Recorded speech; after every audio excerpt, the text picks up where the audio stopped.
I still remember that Sunday afternoon as if it happened only minutes ago.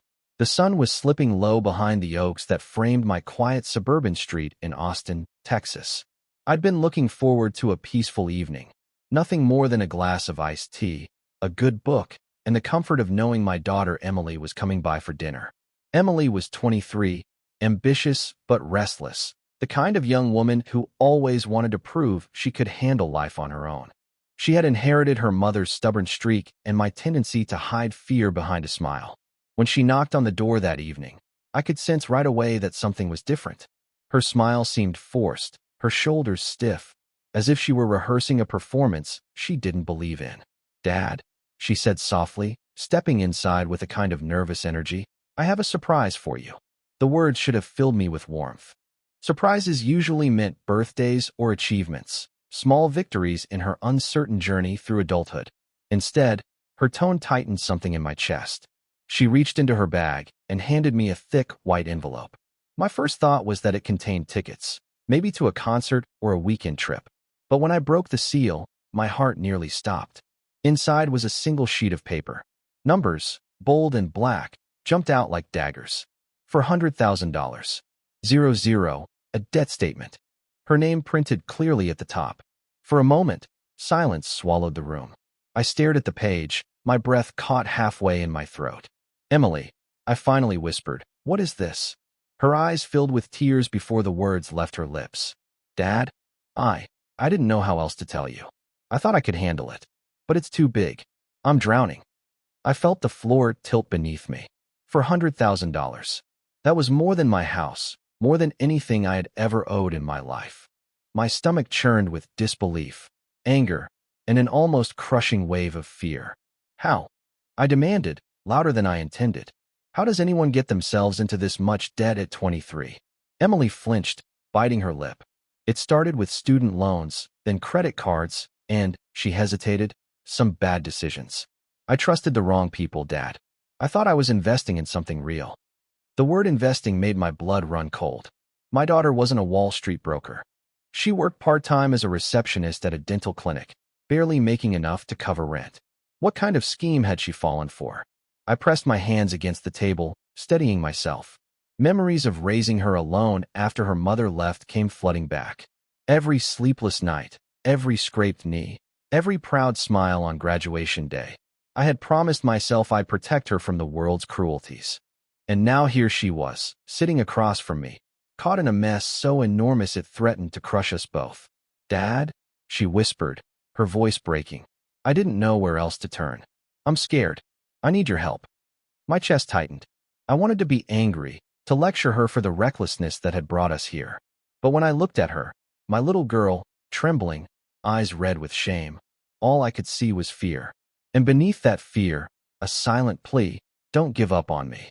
I folded the paper slowly, placed it back into the envelope, and stared at her with the weight of 1,000 unspoken words. "This isn't just your debt anymore, Emily," I said, my voice low, trembling. "It's ours. And I swear, I'll find out who did this to you." Her tears spilled freely then, but I barely noticed. Because deep inside me, something shifted. It was no longer just about saving her from financial ruin. It was about uncovering the truth, about the people who had lured my daughter into this nightmare. And I had a sinking feeling that once I started digging, I'd uncover more than either of us was ready for. That night, I couldn't sleep. I sat at the kitchen table long after Emily had gone home, the envelope still in front of me, its weight heavier than any burden I'd carried before. Every time I closed my eyes, the number screamed at me, $400,000, burned into my mind like a brand. I kept asking myself, how could she have hidden this from me? And deeper still, how could she have been dragged into something so big, so dangerous, without me noticing? By morning, my resolve hardened. I brewed the strongest coffee I could manage, pulled out a notepad, and began writing down everything I knew. Emily's job, her friends, the recent places she'd been. Somewhere in that list, I believed, was the trail that led to the truth. When Emily arrived later that day, she looked pale, her eyes swollen from crying. She sat across from me, clutching her hands as though afraid I'd throw her out. "I'm not here to judge you," I told her, "but you need to tell me everything. Every detail. No more secrets." She hesitated, then nodded. It started 2 years ago.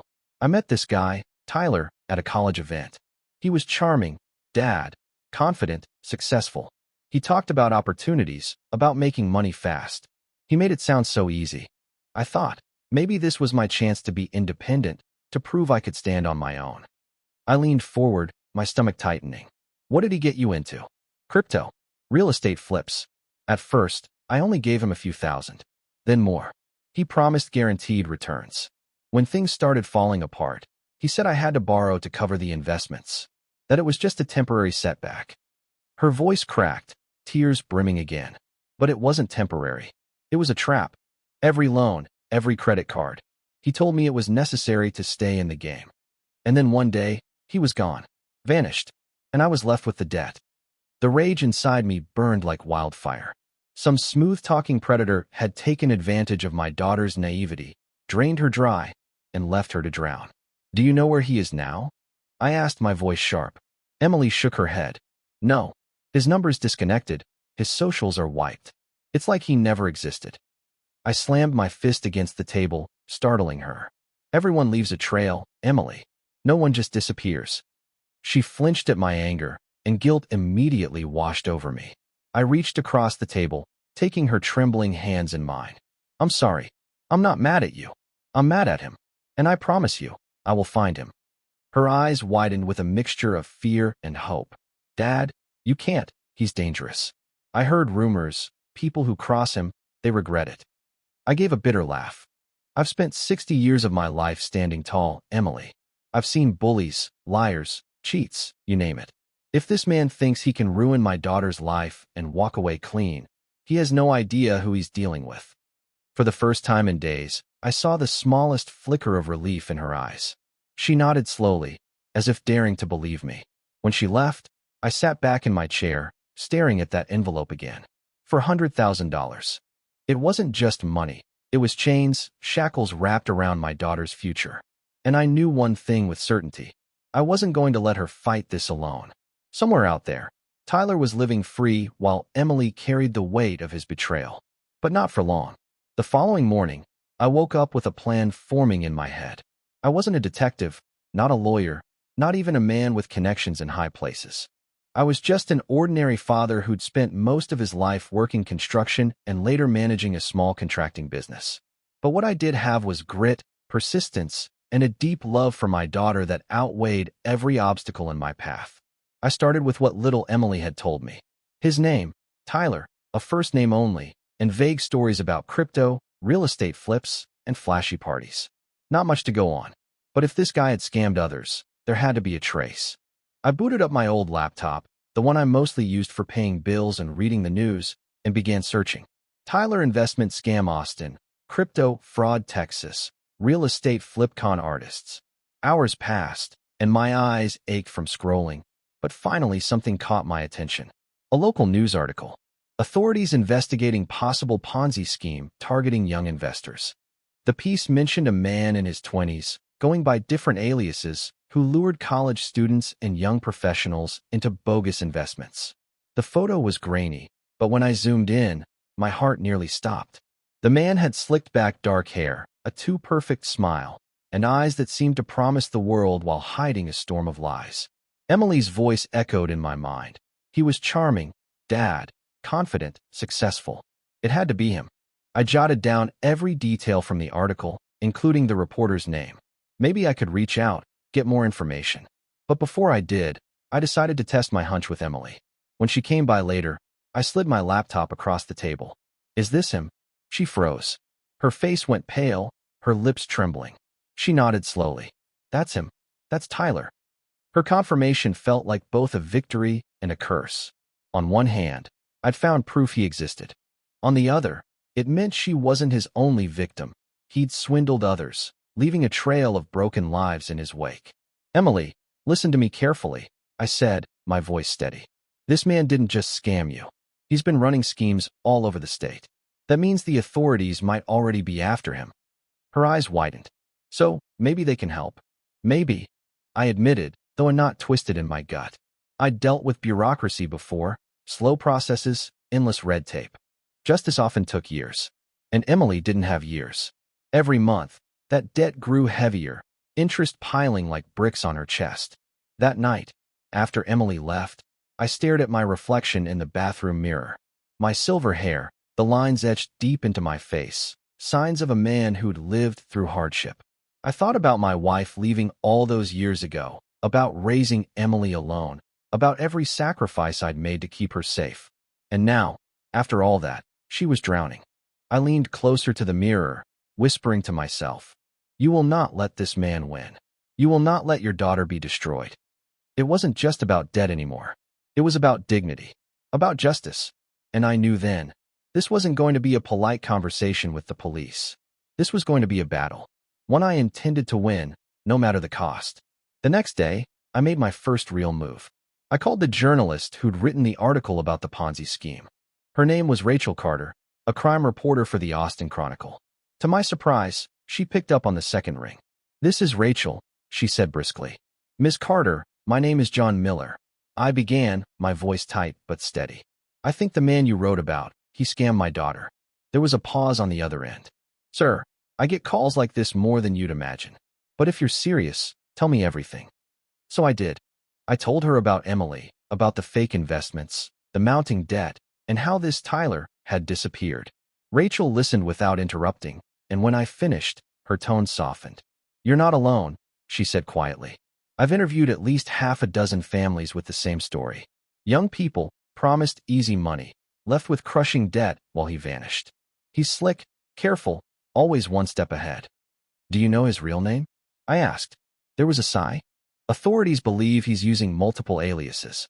Tyler is one of them, but I've also heard Ethan, Dylan, even Mark. He changes often, but his pattern is the same: lure, trap, vanish."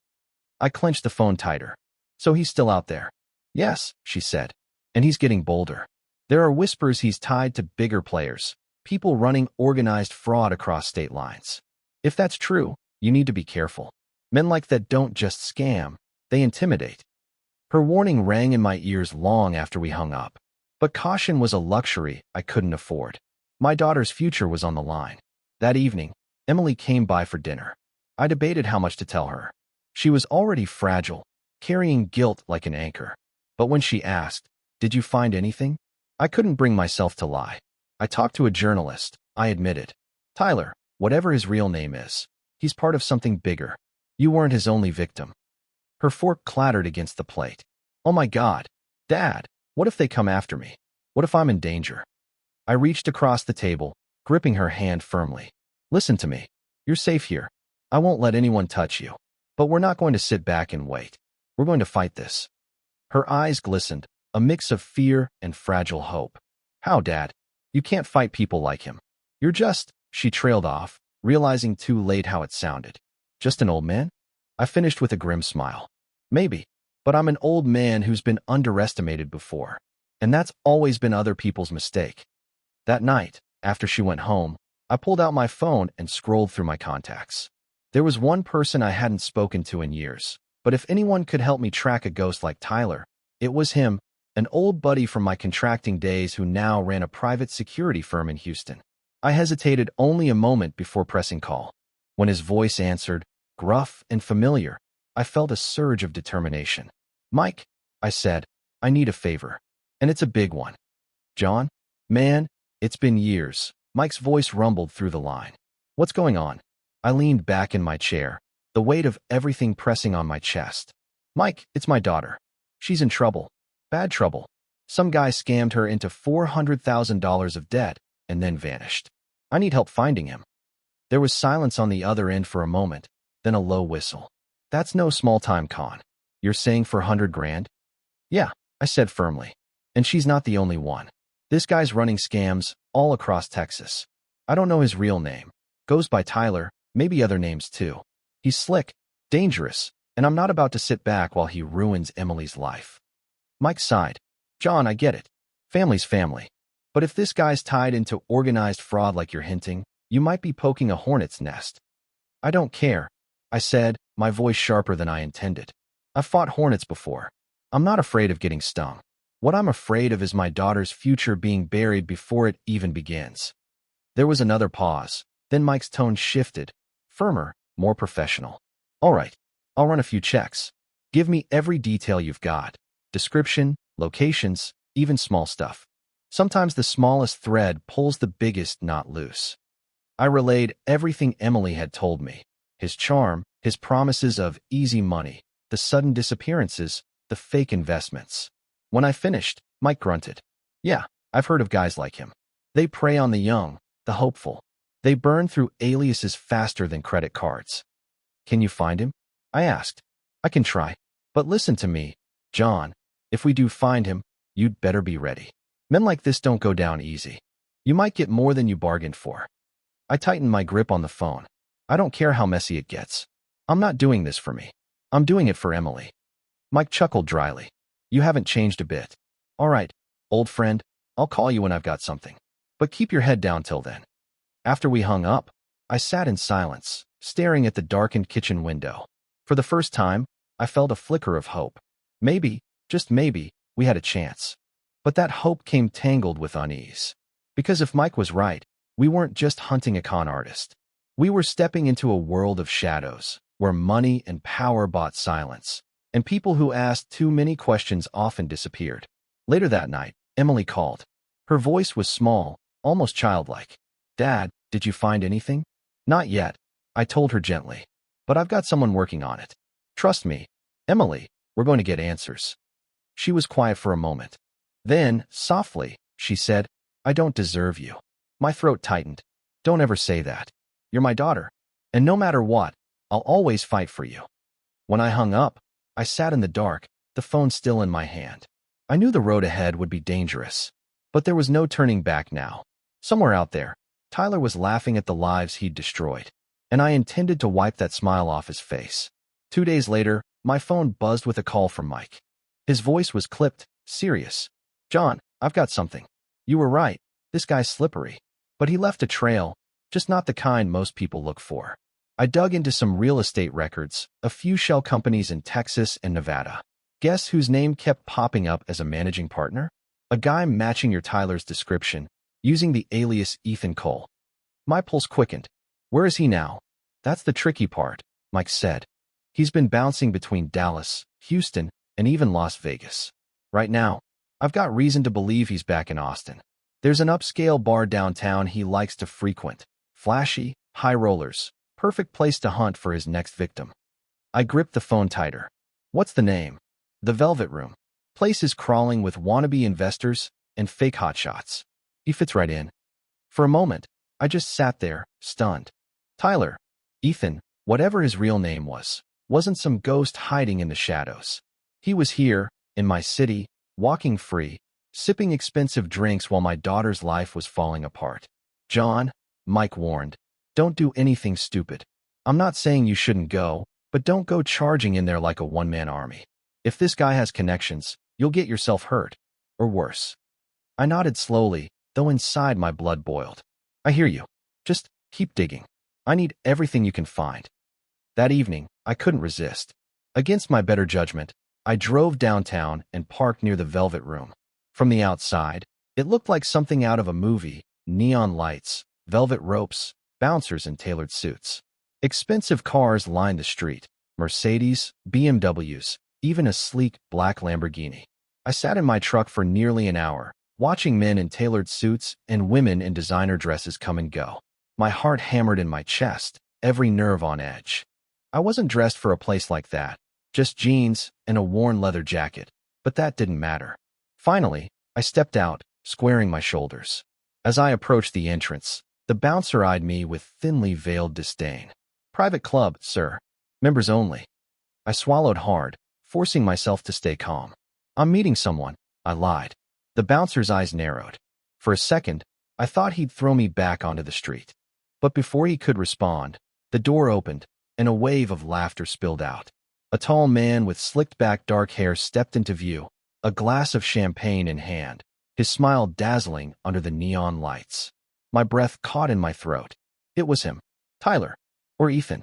Whatever name he was hiding under now. I froze in place, the world spinning around me. My fists clenched so tight my knuckles turned white. Every instinct screamed to rush forward, to grab him by the collar and demand he pay for what he'd done. But I remembered Mike's warning, don't do anything stupid. So I stood there, my jaw tight, my eyes locked on him as he strolled past, laughing with two other men in expensive suits. He didn't notice me. Why would he? To him, I was nobody, just another face in the crowd. But as I watched him climb into that black Lamborghini, a cold, steady fire lit inside me. He thought he was untouchable. He had no idea his past had just caught up to him. I drove home that night with my heart still pounding, my knuckles aching from how tightly I had gripped the steering wheel. Seeing him in person, laughing, free, flaunting his wealth while Emily lay awake in her tiny apartment, crushed by the weight of debt he'd saddled her with, lit something inside me I hadn't felt in years. It wasn't just anger. It was a promise. But I knew Mike was right. Charging at Tyler in the middle of the street would do nothing. He was surrounded by powerful people, men with money and muscle. If I wanted justice, I needed to be smart, careful, patient. The next morning, Mike called again. John, I dug deeper. That bar. It's more than a place to party. Deals happen there, dirty ones. Real estate scams, shady investments, even laundering money. Tyler's a small fish compared to the sharks who swim in that water. But he's dangerous because he knows how to blend in. So how do I get close? I asked. Mike hesitated. Honestly, you don't. But if you're dead set on this, you'll need an in. A reason to be there. Those places don't welcome outsiders. That's when it hit me. Years ago, before my knees gave out, I had done contracting work for wealthy clients, renovations, luxury homes, private offices. I still had a few old business cards tucked away. Maybe, just maybe, I could pass as a man looking to invest, to build, to make something happen. It felt insane, reckless. But I couldn't shake the image of Emily's trembling hands, the shame in her voice when she said, I'm drowning, Dad. That evening, I called Emily. Sweetheart, I need you to trust me, I told her. I saw him. Tyler. He's here. There was a sharp intake of breath on the other end. Dad, no. Please don't get involved. You don't know what he's capable of. I know exactly what he's capable of, I said, my voice steady. I saw it in your eyes when you handed me that envelope. And that's why I can't sit back. I won't let him walk away while you carry this weight. Tears filled her voice. What if something happens to you? Then at least I'll know I tried. I whispered. The silence that followed cut deep. Finally, she said, just promise me you'll be careful. I promise. After we hung up, I dug through an old shoebox in the closet until I found them. Dusty business cards with my name, John Miller, Contracting Services. Outdated, sure, but they looked professional enough. The next evening, I returned to the Velvet Room, dressed in the best suit I owned, one I hadn't worn since Emily's high school graduation. I didn't look like the wealthy men who frequented the place, but I carried myself with confidence, shoulders back, eyes steady. The bouncer gave me the same skeptical look, but this time I slipped him a folded bill and said, potential investor. Meeting a contact. Money, I discovered, spoke a universal language. The velvet rope lifted. Inside, the air was thick with perfume, cigars, and the hum of money being made and lost. Crystal chandeliers sparkled overhead, and every booth buzzed with deals whispered over champagne. And then I saw him. Tyler. He sat at a corner table, laughing with two men in expensive suits, a gold watch flashing on his wrist. His confidence radiated across the room. I felt the fire rise inside me again. But this time, I kept it controlled. I wasn't here to throw punches. Not yet. I was here to get close. To learn. To strike when it mattered most. The Velvet Room was louder inside than I expected. Laughter, clinking glasses, the low hum of conversations that sounded less like small talk and more like transactions. My boots felt out of place against the polished marble floor, but I forced myself to walk like I belonged. Confidence was currency here, and I couldn't afford to look broke. I ordered a drink at the bar, bourbon neat. The bartender gave me a once-over, deciding whether I was worth serving, then poured without a word. I took a slow sip, the burn steadying my nerves. My eyes kept drifting to Tyler in the corner.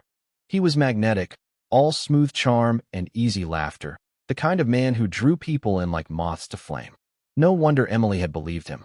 But I wasn't here to gawk. I needed a way in. When one of the suited men at Tyler's table excused himself and walked toward the restroom, I seized the moment. I straightened my jacket, picked up my glass, and walked casually across the floor. As I neared the table, Tyler looked up. For a brief second, our eyes met. I forced a smile, cool and confident, and said, "Mind if I join you, gentlemen? Name's John Miller. I'm in contracting, real estate development mostly. I hear this is the place to meet serious people." His companion, a heavy-set man with slick hair, looked me up and down with thinly veiled disdain. But Tyler leaned back in his chair, his grin widening like he'd just been handed a new toy. "John Miller," he repeated smoothly. "Contracting, huh? You build the houses, we sell the dream. I like that. Sit down." I slid into the booth, my heart thundering, though I kept my face calm. Tyler extended his hand, the gold watch catching the light. "Name's Ethan Cole," he said, confirming what Mike had uncovered. His handshake was firm, practiced, the kind of grip designed to make you feel both welcomed and dominated. "Pleasure," I said evenly. "I've been looking for new opportunities. Market's hot right now, but tough to navigate alone. Figured it might be smart to connect with people who know how to move money." His grin widened. "Smart man. Too many people play small. You've got to take risks if you want to win big."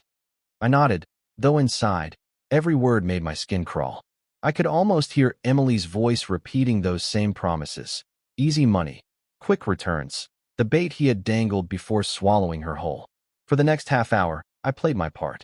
I listened as Tyler bragged about flipping properties in Houston, hinted at offshore accounts, and spoke in riddles about crypto projects that guaranteed returns. His companion chuckled, throwing in jargon meant to intimidate outsiders. But I held my ground, nodding, asking the occasional question, pretending to be curious but cautious. At one point, Tyler leaned closer, his smile sharper now. "You seem like a man who knows what he wants. How much are you willing to risk for a shot at doubling it?" My pulse raced. This was it, the pitch. I swirled the bourbon in my glass, buying myself time. "Depends on the game. I don't put money down unless I know the rules." He chuckled. "Fair enough. Tell you what, why don't we meet tomorrow night, somewhere quieter? I'll show you a deal I'm working on. Something that could make us both very rich." I forced a small smile, though inside, my stomach churned. "Sounds interesting. Text me the details." We exchanged numbers. His eyes lingered on me a second too long, like a predator sizing up prey. As I left the velvet room that night, the cool air hit my face, and I finally let out the breath I'd been holding. My hands trembled slightly, the adrenaline wearing off. I had just stepped into the lion's den, and the lion had invited me back. All night, I tossed and turned, my mind replaying every detail of my encounter with Tyler. Ethan Cole, as he called himself now. His handshake, his words, the glint in his eyes. The man radiated confidence, but underneath, I sensed something darker, like a snake waiting for the right moment to strike. By morning, I was already pacing my kitchen. I knew this meeting he proposed wasn't just about business. It was a test. He wanted to see if I was gullible enough to take the bait, or dangerous enough to be worth watching. Either way, walking into it without preparation would be suicide. I called Mike. "You met him?" Mike's voice sharpened instantly. "I did. He bought my story. John Miller, small-time contractor looking to invest. He invited me to a private meeting tonight. Says he's got a deal to show me." Mike cursed under his breath. "John, this is moving fast. Too fast. Guys like him don't show strangers anything real unless they're setting them up. Could be a scam, could be worse." "I know," I admitted. "That's why I need you. Can you tell me? Keep eyes on the place?" There was a pause, then a grunt. "Yeah, send me the details when you get them. But John, don't push this too far. If you get spooked, walk away. Your daughter needs you alive, not playing vigilante." After we hung up, I sat at the table staring at the envelope of debt again. For $100,000. Emily's whole life shackled to that number. And I thought, if I walk away, Tyler keeps winning. If I stay, maybe, just maybe, I can stop him. That evening, Tyler texted me an address, a luxury condo high-rise downtown. Penthouse suite, 9 p.m. Don't be late. My stomach tightened. This wasn't just a casual pitch at a coffee shop.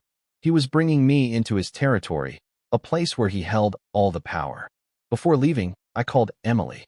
"I'm meeting him tonight," I said carefully. Her breath caught. "Dad, no? Please, you don't know what he's capable of."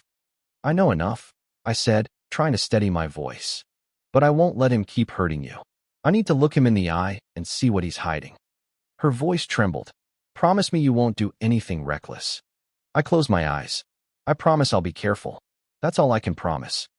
At 9 p.m. sharp, I pulled into the underground garage of the high-rise, my old truck standing out among the sea of Teslas and Mercedes. I kept my jacket tight, the business card in my pocket, and my phone set to silent. Mike's text buzzed on my screen before I went in. I'm nearby. I'll keep watch. If things go south, call me. Code word hammer. The elevator ride to the penthouse felt endless. When the doors opened, I was greeted by a man in a black suit, built like a linebacker. He scanned me up and down before stepping aside. Inside, the penthouse gleamed with polished marble floors, glass walls overlooking the city, and modern art that screamed money. And there he was, Tyler, lounging on a leather sofa, sipping wine like a king. John, he greeted me, arms wide, that smile never leaving his face. Welcome to opportunity. I forced a steady smile, though my pulse thundered. I had walked into the lion's den, and the lion was ready to play. Tyler rose from the leather sofa as though he owned not just the penthouse, but the whole city sprawled out beyond its glass walls. His smile was polished, his eyes sharp, measuring me like a craftsman sizing up raw material. Glad you came, John, he said smoothly. A lot of people talk about wanting opportunity, but when it's time to step up, they choke. Not you, though. I can see it. You're hungry. I forced a calm smile, though my pulse was hammering. I've built a life with my hands, Tyler. But I'm tired of small wins. You said you had something worth seeing. He chuckled, swirling his wine glass, and nodded to the man in the suit who'd let me in. The guy disappeared into another room, returning with a sleek black briefcase. He set it on the glass coffee table and clicked it open. Stacks of crisp $100 bills stared back at me, bundled tight, neatly aligned. My stomach clenched. It had to be at least 200 grand, maybe more. Tyler leaned forward, his grin widening. That's seed money from my last project. Easy money. Half came back double in under 3 months. The other half's already rolling into my next deal. You see, John, money flows like a river. The trick is knowing how to dam it where you want. I swallowed hard. And where do I fit in? He studied me, his eyes narrowing slightly. You fit in as someone who knows the value of risk. I'm giving you a chance to put down, say, 50 grand, and watch it turn into 100 in less than 90 days. No banks, no taxes, no questions. I almost laughed. 50 grand. He said it as if it were pocket change. For me, that was nearly everything I had left after years of scraping by. For Emily, it was a mountain she could never climb. I leaned back, feigning calm. Sounds tempting, but I don't jump blind. What exactly am I investing in? Tyler's smile thinned.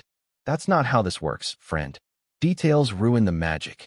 You either believe in the system or you don't. I held his gaze. I've been burned before. I don't hand over money to strangers without proof. His companion shifted uncomfortably, but Tyler just kept smiling. You're cautious. I like that. But let me be clear, opportunity doesn't wait. You want in, you decide tonight.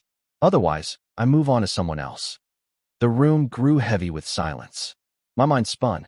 I had no intention of giving him a dime, but I couldn't tip my hand too soon. If I walked away empty, he'd never trust me again. So I leaned forward, lowering my voice. Say I did have 50 grand. Say I wanted in. How do I know you won't just vanish the way I've heard you do? His smile faltered for a fraction of a second, just long enough to confirm what I already knew. Then it returned, colder this time. Careful, John. I don't appreciate rumors. I forced a chuckle. Hey, I meant no offense. Just a businessman doing his due diligence. He studied me a moment longer, then raised his glass. Fair enough. Prove you've got the stomach for this, and we'll both be rich men. I lifted my bourbon in return, though my hand trembled just slightly. In that instant, I realized something chilling. Tyler wasn't offering me an investment. He was testing me, probing to see how far I'd go, how desperate I was, how easily I could be manipulated.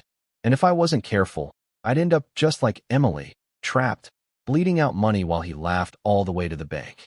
The moment I stepped out of that penthouse, the cool night air felt like freedom. My lungs drank it in like I'd been suffocating. I walked quickly to the garage, keeping my head low, until I was back inside my old truck. Only then did I let my shoulders slump. My phone buzzed. It was Mike. Well, he asked, his voice urgent. He showed me money, I said, still shaken. Stacks of it. Told me I could double 50 grand in 90 days. Mike let out a dry laugh. Classic scam pitch. Flash the cash, promise the moon, demand the buy-in. He's testing you. I know, I muttered. And I didn't bite. But if I say no, he'll smell blood. I need to string him along. Buy us time. There was a pause. Then Mike spoke more seriously. John, I've been digging deeper. Your guy Tyler, Ethan Cole, whatever he calls himself, he's tied to more than scams. There's talk he launders money for bigger players. Dangerous people. If you keep pressing, you're going to cross lines you can't uncross. I gripped the wheel, staring at my reflection in the windshield.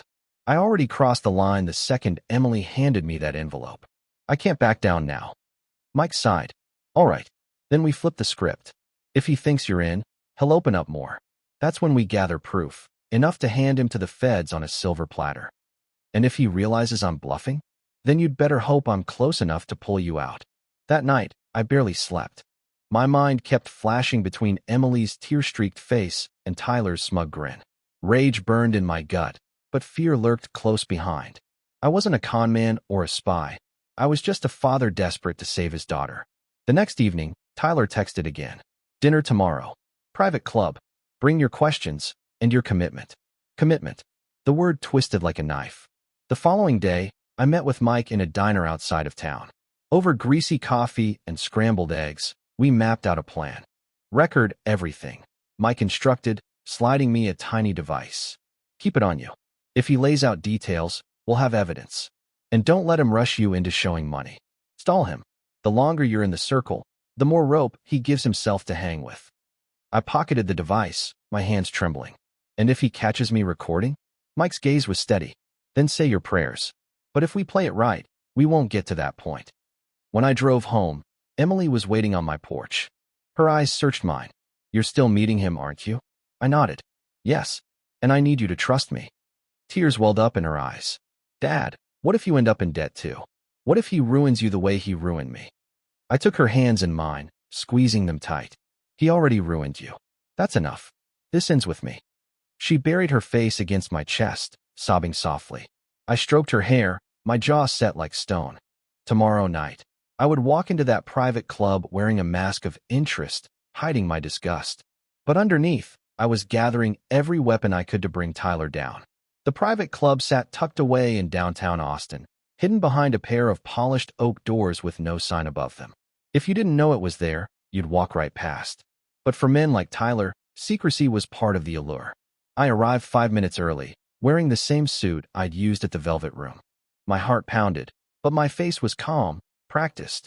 Inside my jacket pocket, the tiny recording device Mike had given me blinked silently, already capturing every sound. The doorman gave me a curt nod and let me in. The club was dim, all mahogany wood and leather chairs, the air heavy with cigar smoke. Old jazz records played faintly, setting a rhythm that masked the whispers of deals being made at every corner.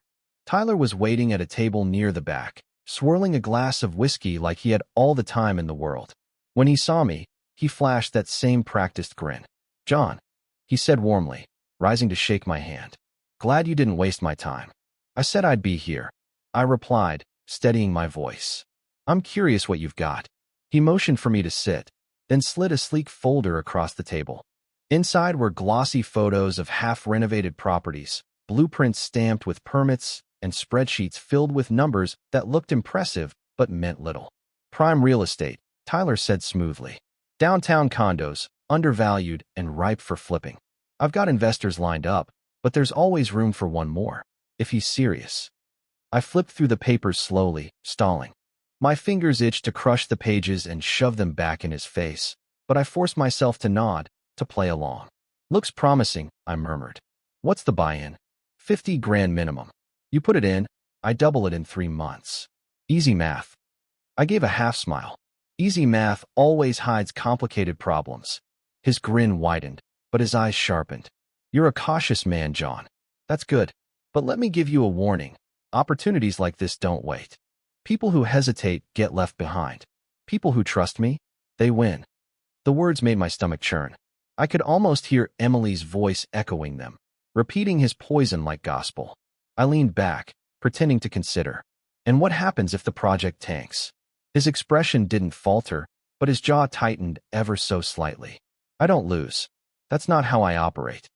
The lie was smooth, but I caught it. Before I could respond, his phone buzzed. He glanced at it, then excused himself, stepping away from the table to take the call. I used the moment to adjust my jacket, pressing lightly on the recorder. Still running. Every word captured. Across the room, Tyler spoke quietly, but a few words drifted back. Next payout. New investors. Vegas. Vegas. My chest tightened. He wasn't just running scams here. He was moving money across state lines. This was bigger than I thought. When he returned, his smile was back, but there was a flicker of impatience now. So, John, are you in? I met his gaze, steady and calm. I'll need one more night. I can move the money, but I need to liquidate a few things. You'll have it soon. For a moment, I thought he might see through me, but then his grin returned. Tomorrow night, then. Don't make me regret giving you this chance. When I finally stepped out into the night air, my heart hammered so hard I thought it might crack my ribs. I texted Mike one word, Vegas, because now I knew. If we didn't stop Tyler soon, he'd vanish again. And next time, he might take Emily's future and my chance at saving her with him. The next morning, I met Mike in the same diner where we'd first laid out the plan. He sat across from me, a steaming mug of coffee in his hands, eyes sharp. I slid into the booth, exhaustion etched on my face. Vegas, I said simply. Mike nodded slowly. Yeah, makes sense. Guys like him love Vegas. Fast money, fast disappearances. If he's moving cash out there, he's laundering it. That means federal territory. I leaned in, lowering my voice. We don't have time for the feds to catch up. He wants an answer tonight. If I say no, he walks. If I say yes, I'm in too deep. Mike tapped his finger on the table, thinking. Then we give him just enough to feel secure and catch him in the act. I'll have a buddy plant a tracker. One meeting, one slip, and we'll have him tied to evidence that sticks. It sounded good on paper, but deep down, I knew it was dangerous. Tyler was sharp, paranoid. If he smelled even the faintest hint of betrayal, things could turn violent fast. That evening, I dressed again in the old suit, tucked the recorder into my jacket, and drove downtown. My palms were slick on the steering wheel. I kept hearing Emily's voice. Don't do this, Dad. Please. But it was too late. When I walked into the club, Tyler was already waiting. This time, his smile was tighter, his posture more guarded. John, he said, standing to shake my hand. Glad you didn't waste my time. I forced a grin. I told you, I'm interested. We sat. His eyes studied me, colder now, like he was peeling back layers of my skin. So, tell me, how much are you bringing in? I hesitated, careful with my words.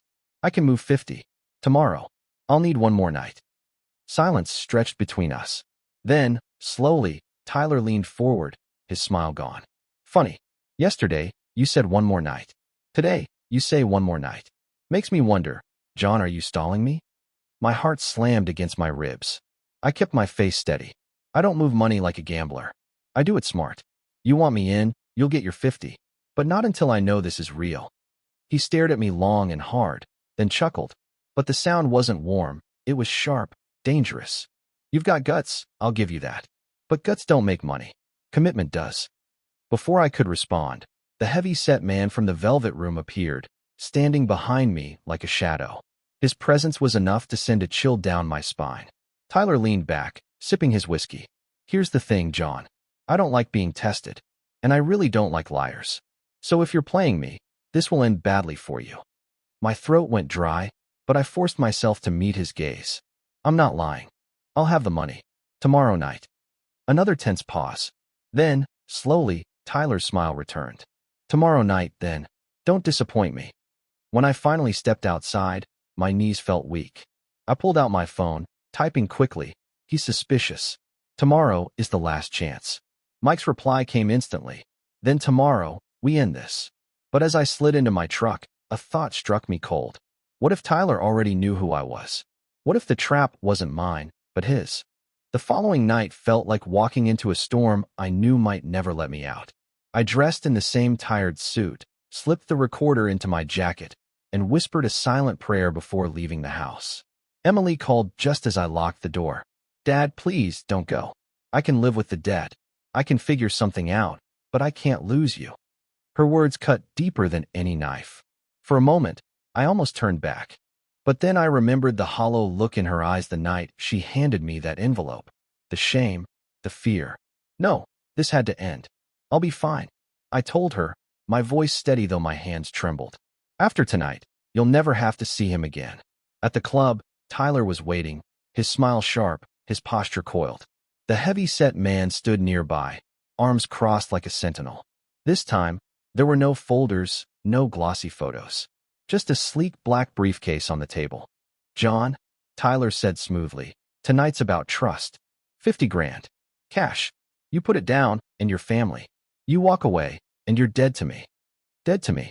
The words lingered like poison. I sat across from him, forcing calm. I told you, I move money smart. It's coming. Just not in cash tonight. His smile faded. He leaned forward, eyes burning. You think this is a game? You think you can waste my time twice? Men who cross me don't walk away, John. The heavy-set man shifted closer, his shadow falling across me. My pulse hammered. I slid a hand into my pocket, feeling the recorder, wondering if it would capture the sound of my heartbeat if this went wrong. I'm not wasting your time, I said firmly. I came here because I believe in opportunity. But if you think intimidation will get you my money, you've already lost me. For a long moment, the room held its breath. Tyler's eyes narrowed. Then a slow grin crept across his face. He laughed, low and dangerous. You've got guts, old man. I like that. Fine. One last chance. Tomorrow. Bring the money, or don't bother showing your face again. I nodded, forcing a thin smile. Tomorrow.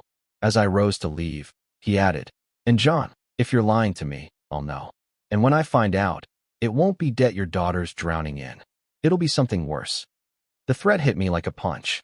I kept walking, every nerve screaming, until I was back outside under the cool night sky. Mike was parked a block away. I slid into his car, my face pale. He knows, I said quietly. He's testing me, and if I don't deliver tomorrow, he'll come after Emily. Mike's jaw tightened. Then tomorrow, we don't bring money. We bring the hammer down. For the first time, I realized the truth. This wasn't just about scams or debt anymore. Tyler was dangerous, ruthless. And if we didn't stop him now, he'd destroy far more than just my daughter's future. Tomorrow night, it would all end, one way or another. The next night felt heavier than all the others combined. Every minute dragged, my chest tight with the weight of what was coming. I checked the recorder twice, then tucked it into my jacket. This wasn't just about gathering proof anymore. It was about survival. Mike drove. His old SUV blended into the night far better than my beat-up truck. You sure about this? He asked as we pulled up near the luxury condo where Tyler wanted to meet. I've never been more sure of anything, I said, my voice low but steady. If I don't end this tonight, he'll keep circling Emily until there's nothing left of her. Mike nodded, slipped a pistol from the console, and checked it. I'll be nearby. You give the signal, I step in. Don't try to play hero, John. Just keep him talking long enough for me to catch him dirty. I swallowed hard, then stepped out into the humid Texas night. The penthouse felt colder this time, the city lights stretching out like silent witnesses. Tyler was waiting, the same briefcase on the table, his heavy-set enforcer at his side. His smile was gone. John, he said, his voice sharp as glass. Tonight's the night. Do you have the money? I took a deep breath, looked him dead in the eyes, and said, no, but I have something better, the truth. I know what you've been doing. Vegas, fake flips, laundering. I know you've bled dozens of families dry, and it ends tonight. For the first time, his composure cracked. His grin twitched, his eyes narrowed. The enforcer stepped forward, fists clenched. You think you can threaten me? Tyler hissed. You're nothing.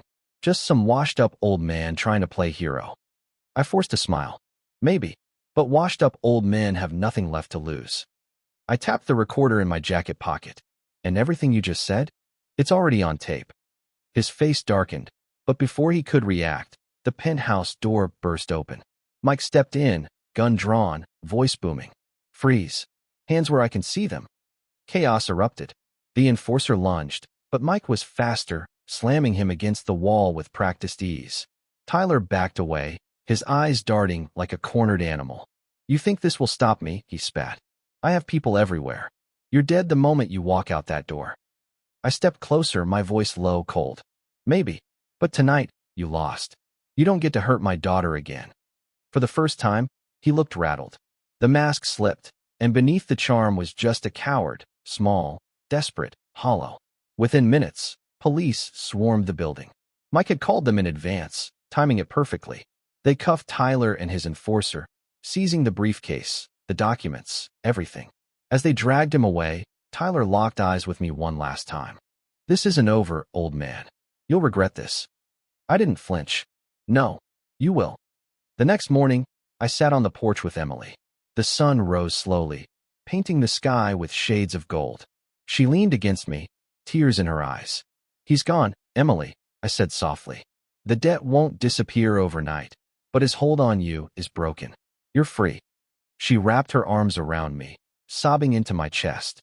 I don't deserve you, Dad. I kissed the top of her head. You're my daughter.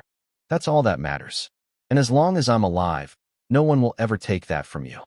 For the first time in months, I felt the weight lift from my shoulders. The fight was over. And though the scars would remain, we had survived. Sometimes heroes don't wear capes. Sometimes they're just fathers who refuse to let their daughters drown. And that was enough.